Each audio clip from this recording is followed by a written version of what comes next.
بسم اللہ الرحمن الرحیم الحمد للہ رب العالمین اللہم صلی علی محمد وآل محمد۔ ناظرین سلام علیکم۔ جیسا کہ آپ جانتے ہیں ہمارے یہ لیکچرز اسلامک بلیفز یعنی اسلامی عقائد کے بارے میں ہیں۔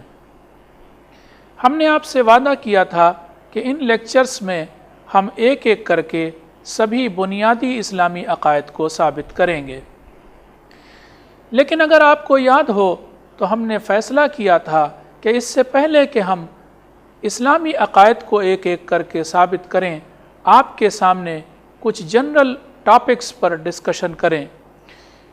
ان جنرل ٹاپکس میں اب تک جن چیزوں کو ہم نے کور کیا وہ یہ تھیں۔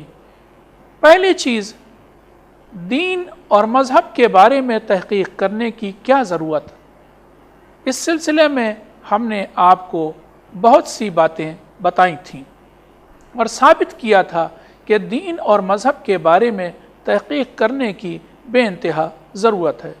دوسری چیز جو ہم نے آپ کے سامنے پیش کی وہ اس کائنات میں کائنات کے بارے میں پائے جانے والے دو نظریات تھے جنہیں ورلڈ ویوز کہا جاتا ہے۔ پھر ہم نے ان دونوں ورلڈ ویوز کو الگ الگ کسوٹیوں پر پرکھ کر دیکھا تھا کہ کون سا ورلڈ ویو بہتر ہے، مٹیریلسٹک ورلڈ ویو یا پھر ریلیجیس ورلڈ ویو۔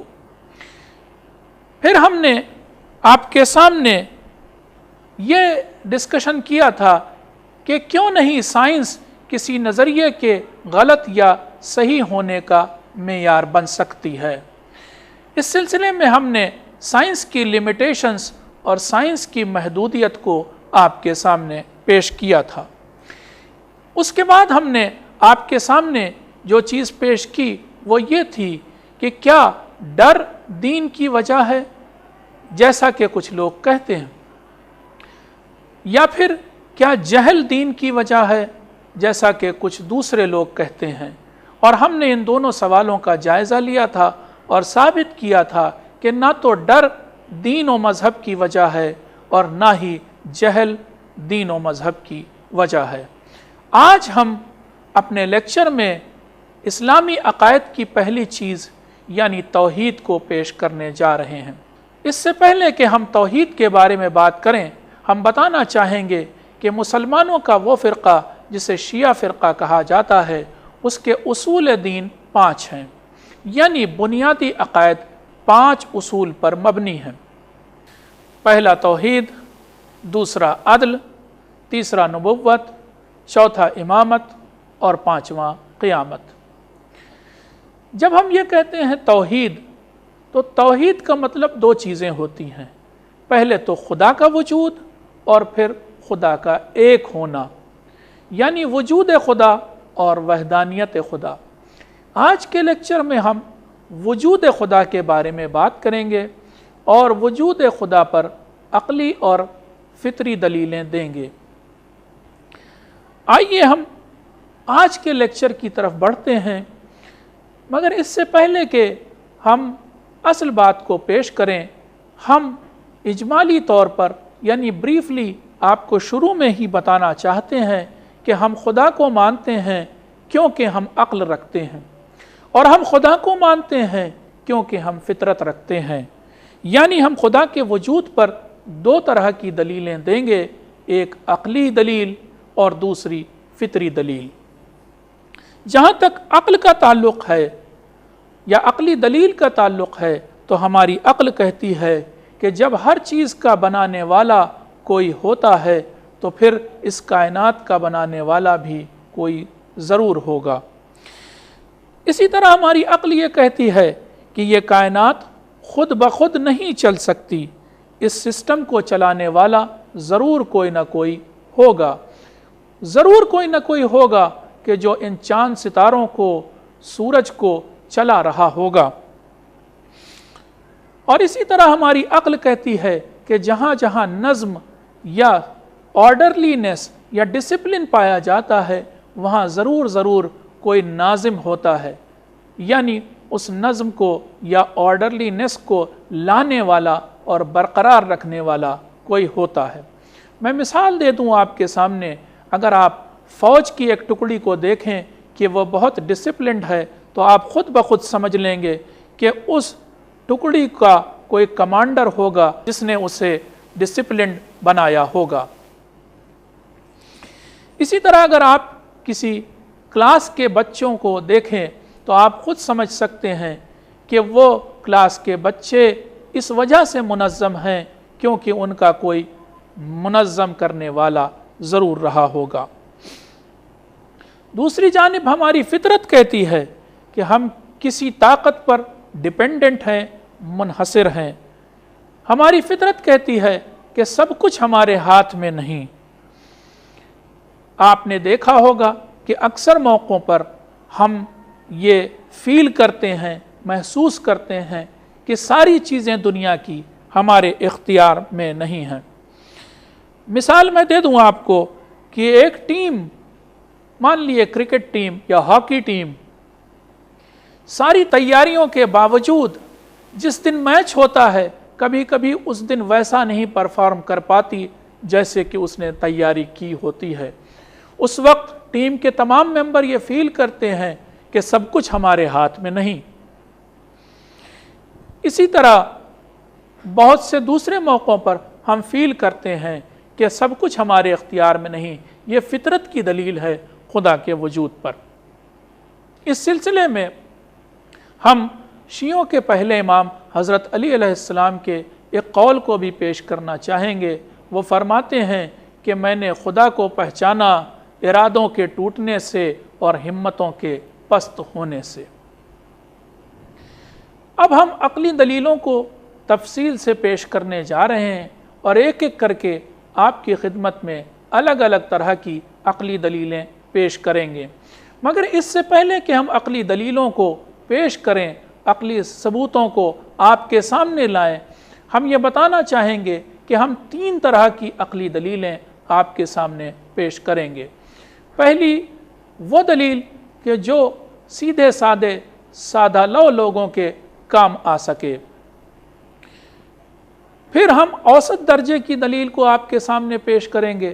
یہ دلیل ان لوگوں کے لیے ہوگی کہ جن کے دل میں یا جن کے ذہن میں خدا کے وجود کے بارے میں کچھ شک و شبہات ہوتے ہیں۔ پھر تیسری دلیل ذرا بھاری دلیل ہوگی، وہ ان لوگوں کے لیے ہوگی کہ جن کے دماغ میں بہت زیادہ کنفیوژن یا شک و شبہات ہوتے ہیں۔ یہ بات اسی طرح ہے جیسے کہ ایک ندی کے اوپر 3 طرح کے پل بنائے جاتے ہیں۔ پہلا لکڑی کا پل کہ جس کے اوپر سے پیدل لوگ گزر سکتے ہیں یا پھر چھوٹی موٹی سواری گزر پاتی ہے۔ دوسری طرح کا پل کانکریٹ کا پل ہوتا ہے جس کے اوپر سے بھاری بھرکم گاڑیاں گزر جاتی ہیں۔ اور پھر تیسری طرح کا پل لوہے کا پل ہوتا ہے کہ جس کے اوپر سے ٹرین جو کہ لوہے سے بنی ہوتی ہے گزر جاتی ہے۔ ہماری دلیلیں بھی کچھ اسی طرح کی ہوں گی۔ آئیے میں عقلی دلیلوں کا آغاز کرتا ہوں۔ پہلی دلیل جو سادہ لوح سیدھے سادے لوگوں کے لیے ہے، وہ دلیل بھی بہت سادہ ہے۔ وہ دلیل وہی ہے کہ جو ایک بڑھیا نے ایک منکر خدا کو دی تھی۔ وہ انسان کہ جو خدا کا انکار کرتا تھا، ایک روز ایک ایسی بڑھیا کے پاس آیا کہ جو خدا کو مانتی تھی۔ وہ بڑھیا سوت کاٹتی تھی، یعنی چرخہ چلاتی تھی اور سوت بناتی تھی۔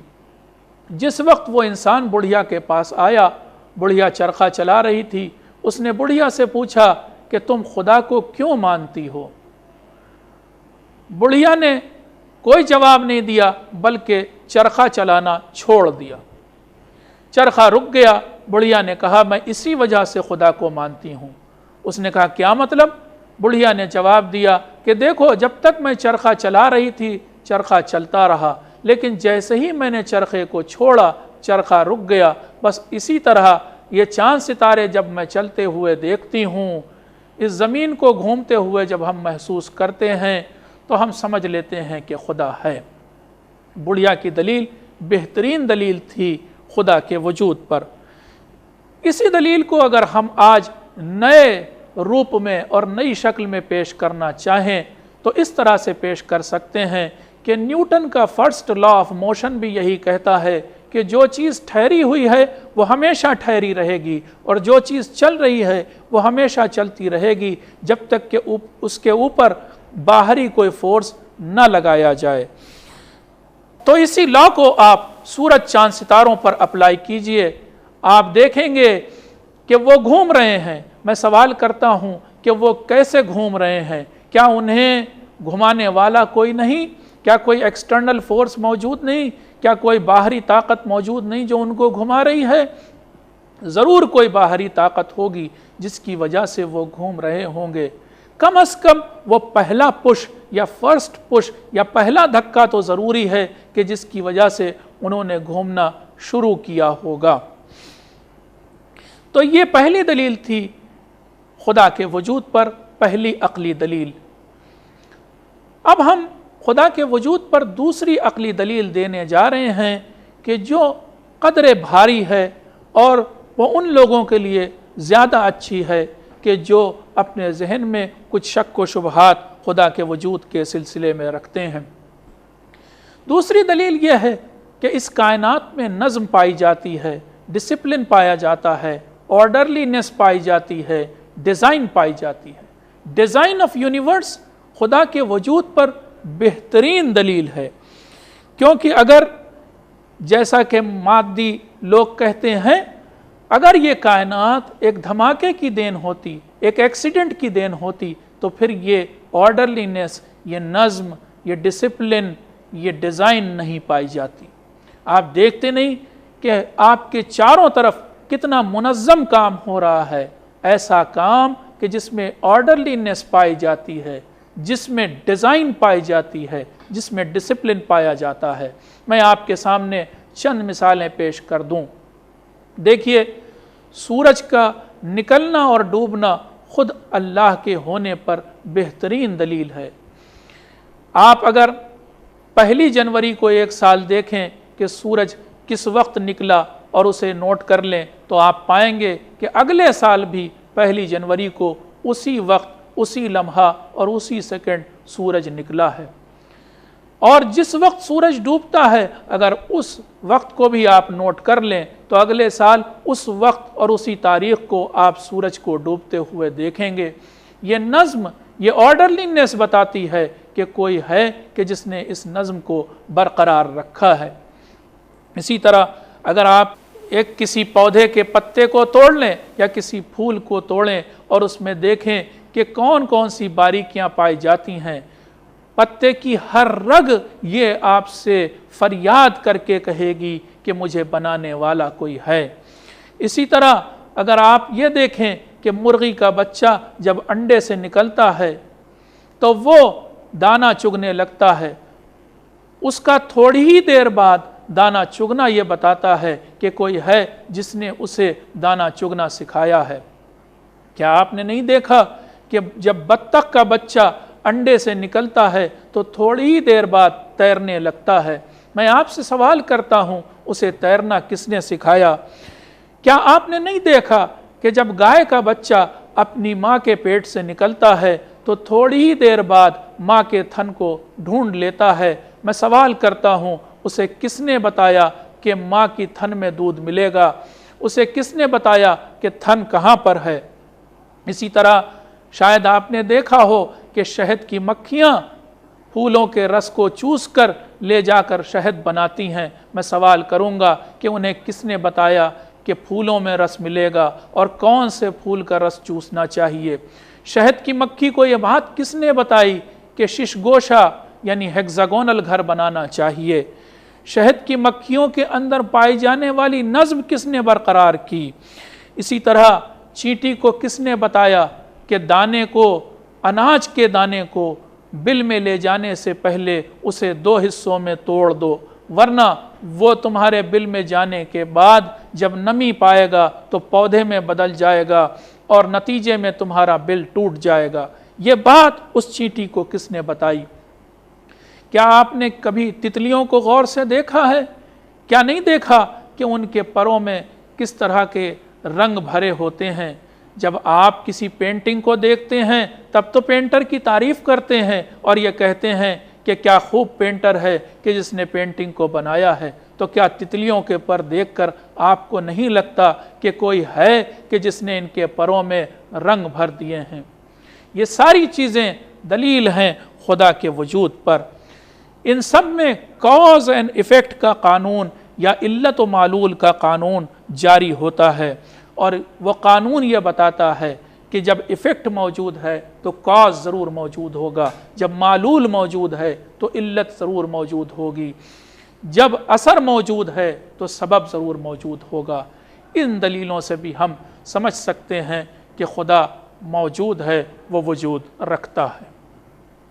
یہاں پر دلچسپ بات یہ ہے کہ ان میں سے بہت سارے کاز آپس میں ٹکراتے ہیں، لیکن ان سب ٹکراؤ کے باوجود اس دنیا کی نظم اور آرڈرلینس پھر بھی برقرار رہتی ہے۔ آپ نے غور کیا ہوگا کہ ایک ہی وقت میں اربوں کھربوں کام اس دنیا میں انجام پا رہے ہوتے ہیں، وہ بھی قدرتی طور پر، لیکن ان کاموں میں آپس میں ٹکراؤ نہیں ہوتا۔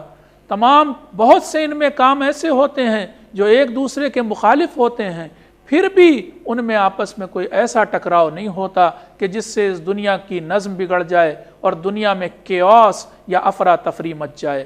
نئی کائنات پھر بھی نظم کے ساتھ، آرڈرلینس کے ساتھ، ڈسپلن کے ساتھ باقی رہتی ہے۔ یہ بھی ایک دلیل ہے خدا کے وجود پر۔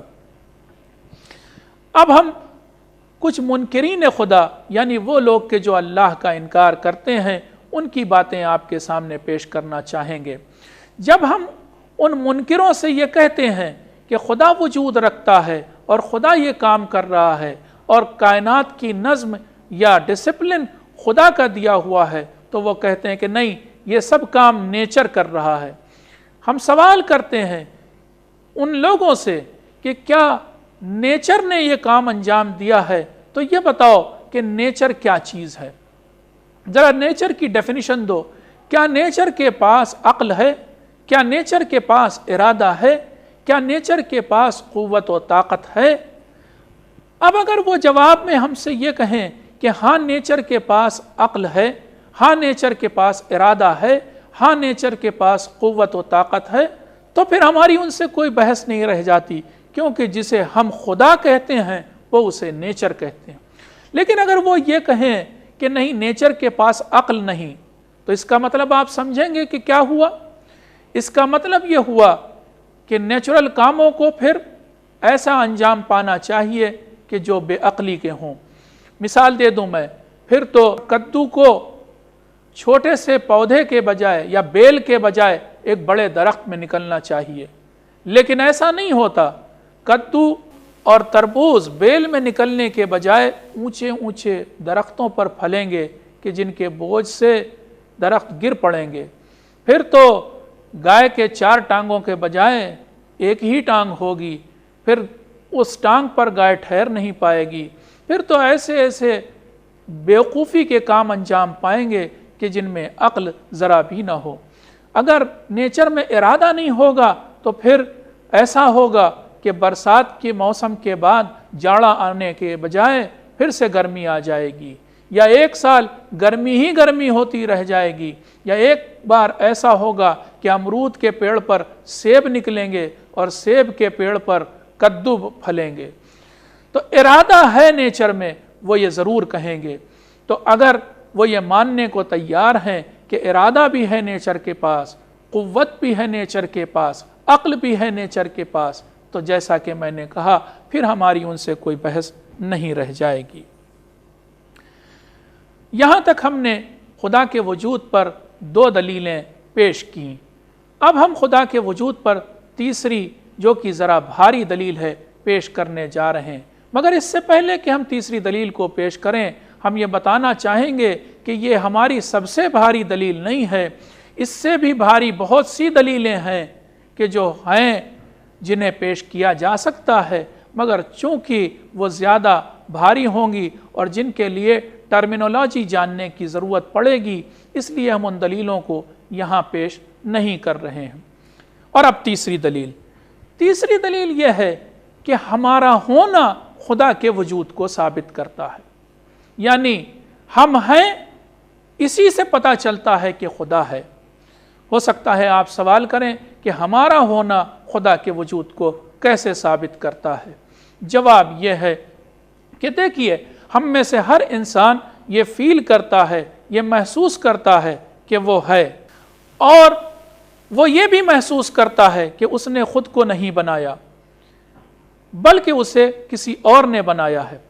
آپ کسی سے پوچھئے کہ کیا تم نے خود کو بنایا ہے یا کسی اور نے تم کو بنایا ہے؟ اگر وہ جواب میں یہ کہے کہ نہیں، میں نے خود اپنے کو بنایا ہے، تو اس سے سوال کیجئے کہ تم نے آج کیوں اپنے کو بنایا؟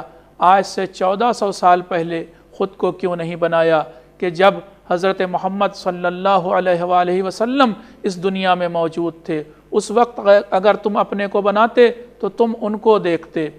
یا اسی طرح اس سے یہ کہیے کہ بھائی، تم نے یہاں کیوں اپنے کو بنایا؟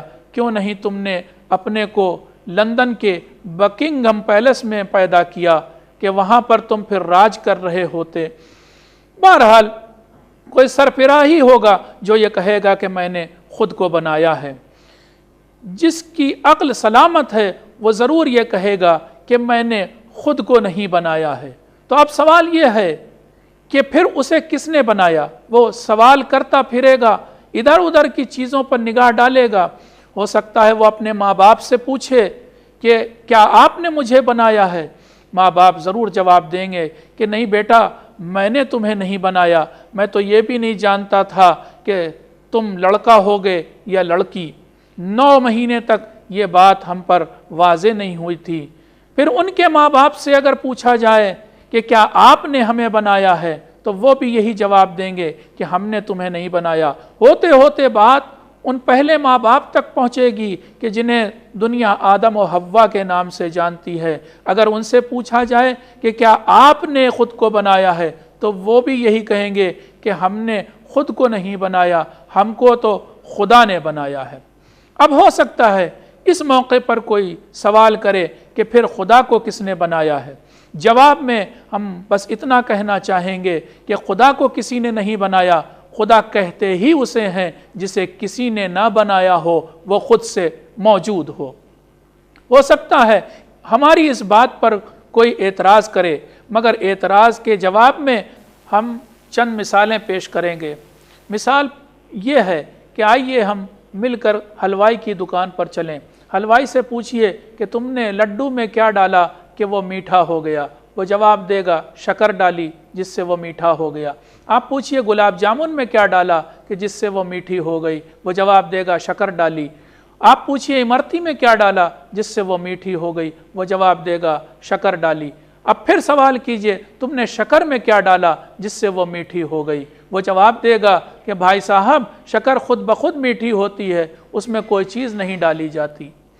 اسی طرح آپ ایک کپڑے کی دکان پر جائیے، وہاں طرح طرح کے کپڑے ہوں گے۔ ہر رنگ کے کپڑے کے بارے میں آپ سوال کیجئے کہ اس رنگ کے کپڑے کو کیا ڈالا گیا جس سے وہ رنگین بنا؟ جواب یہی ملے گا کہ اس میں رنگ ڈالا گیا جس سے وہ رنگین بنا۔ لیکن سوال یہ ہے کہ رنگ میں کیا ڈالا گیا جس سے وہ رنگین بنا؟ جواب یہ ملے گا کہ بھائی صاحب، رنگ میں کچھ نہیں ڈالا جاتا، رنگ خود بخود رنگین ہوتا ہے۔ تو جس طرح سے شکر کی مٹھاس اس کی اپنی ہے، رنگ کی رنگینی اس کی اپنی ہے، تیل کی چکناہٹ اس کی اپنی ہوتی ہے، اسی طرح خدا کا وجود اس کا اپنا ہے۔ یہاں پر ہماری بات خدا کے وجود کے سلسلے میں ہو رہی تھی، اور اس سے یہ ثابت ہوتا ہے کہ خدا اس کا وجود اس کا اپنا ہے۔ خدا کہتے ہی اسے ہیں جس کا وجود اس کا اپنا ہو۔ ایک اور مثال میں آپ کے سامنے دے دوں۔ دیکھیے، کسٹم کے آفیسرز اکثر موقعوں پر ایک مجرم کو پکڑتے ہیں جس کے پاس ڈرگز نکلتی ہیں۔ وہ اس سے پوچھتے ہیں ان ڈرگز کو تم کہاں سے لائے؟ وہ جواب دیتا ہے فرض کر لیے فلاں ملک میں فلاں آدمی سے۔ اس آدمی تک کسٹم کے لوگ پہنچتے ہیں، اس سے سوال کرتے ہیں، وہ جواب دیتا ہے فلاں ملک میں فلاں آدمی سے۔ ہوتے ہوتے کسٹم کے لوگ اس جگہ تک پہنچ جاتے ہیں کہ جہاں پر وہ دوا مینوفیکچر کی جاتی ہے، وہ ڈرگز بنائی جاتی ہیں۔ اسی طرح سے وجود کے سلسلے کو اگر ہم فالو کرتے ہوئے چلیں تو ضرور ہم ایک ایسی جگہ پر پہنچیں گے کہ جہاں سے وجود شروع ہوتا ہے، جس کا وجود اس کا اپنا ہے، ایک ایسی ذات تک ہم ضرور پہنچیں گے۔ جس طرح سے ہم پانی کی دھار کو دیکھتے ہوئے یا ندی کو دیکھتے ہوئے اس جگہ تک پہنچتے ہیں کہ جہاں سے ندی پھوٹتی ہے، بس اسی طرح وجود کے سلسلوں کو دیکھتے ہوئے ہم وہاں تک ضرور پہنچیں گے کہ جہاں سے وجود پھوٹتا ہے، اس ذات تک جس کا وجود اس کا اپنا ہے۔ ہم اسی ذات کو خدا کہتے ہیں۔ آئیے خدا کے وجود پر فطری دلیلوں کی بات کریں۔ فطری دلیل یہ ہے کہ ہماری فطرت گواہی دیتی ہے کہ خدا موجود ہے۔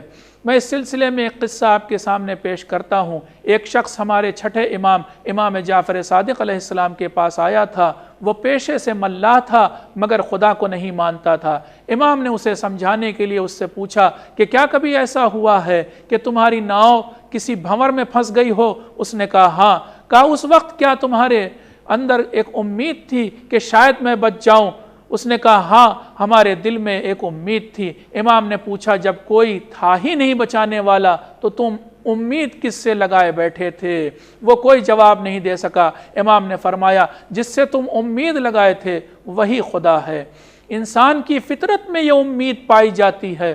ایک اور مثال میں دے دوں، ایسی بہت سی بیماریاں ہیں جن کو موت کے برابر سمجھا جاتا ہے۔ وہ انسان جو کوما میں پڑا ہے اس کے بارے میں زیادہ تر لوگ یہ سمجھتے ہیں کہ مر جائے گا، یا وہ انسان کے جسے کینسر ہو گیا ہے وہ بھی یہ سوچنے لگتا ہے میں مر جاؤں گا، مگر دونوں ہی لوگوں کے دل میں یہ امید ہوتی ہے شاید میں بچ جاؤں۔ امید کی ایک کرن باقی رہتی ہے۔ یہ امید کی کرن جس سے جڑی ہوئی ہے اسی کا نام خدا ہے۔